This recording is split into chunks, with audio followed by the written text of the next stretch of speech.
Hello there, I'm Crystal Dawn Morris, and I'm here today to talk to you about the upcoming conference on sexuality and consciousness in Montreal, Canada, May 22nd through 24th. I'm going to be doing two presentations at the conference. And the first one is going to be on an introduction to shamanic breathwork, which is a powerful journey through the chakras to music using our breath, sound, and movement. And it is a way of healing ourselves, going through processes of transformation, clearing, and integration. My second presentation is called Making Love to Life, and I'll be giving you some powerful tools to transform how you experience your life in each moment so that you can really feel like you are the conscious creator of your reality and that every moment can be as beautiful and juicy as making love with your beloved. And I'm also here to answer three questions. My first one is, how would I describe sacred sexuality?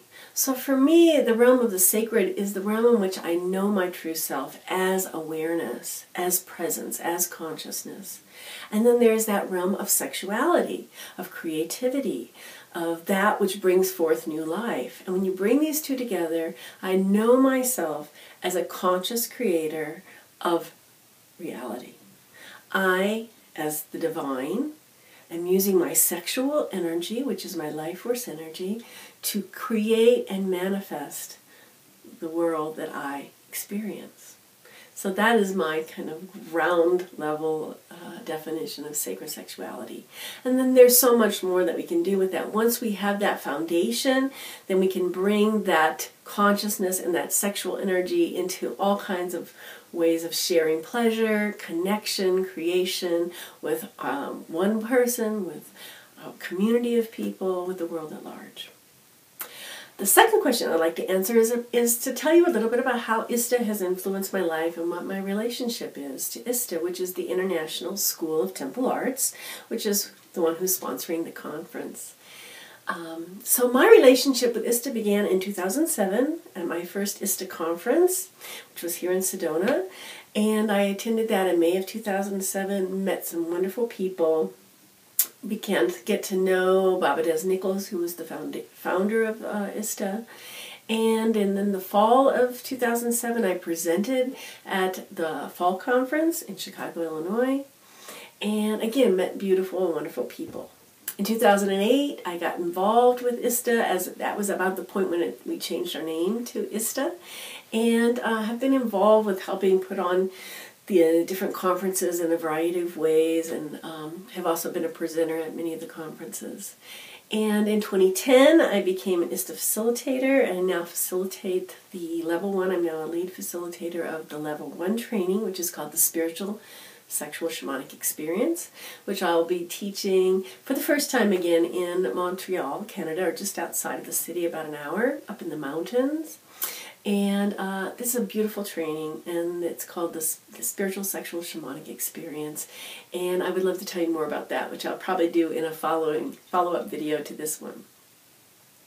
So ISTA has really allowed me to find my global community of brothers and sisters, my global tribe of people who are interested in sexuality and consciousness and shifting the paradigm around how we experience our lives as sexual conscious beings. My third question here is, why is contributing to a new script around sexuality important to me? So I would say why that's important to me is that, first of all, as a young woman, when I first became sexually active, I had the experience of feeling myself connecting through sexuality to this vast infinite intelligence, this infinite and eternal intelligence that you could call God consciousness. And I found that quite surprising that no one had ever told me about that. And then as a midwife, I worked with women for over 20 years as a midwife. I've been at over 2,000 births. I found that that same energy is so prevalent and part of the birthing experience, and I found that so many people had so much fear around their sexuality, around giving birth, around their relating, how they relate in their families of origin, with their beloveds, with their children, their partners. And so I think it's important to try to help people feel more empowered around what it means to be a sexual being, or what it means to be a conscious, aware, free, open, loving human being. And I'm also a mother, and I have 2 grown sons, and I have 5 grandchildren. So I also really am invested in creating a world for them to grow up in where they can feel like it's okay to express themselves as sexual beings, as consciousness, as co-creators of the world, and to really feel an ability to fully love and accept themselves as they are, and fully love and accept each moment as it is.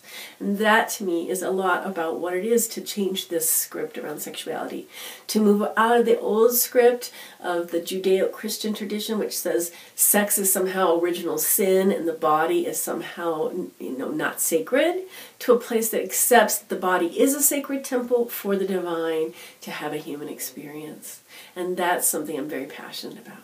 So I look forward to seeing you at the 14th Annual North American ISTA Conference on Sexuality and Consciousness, May 22nd through 24th, 2015 in Montreal, Canada. So, namaste.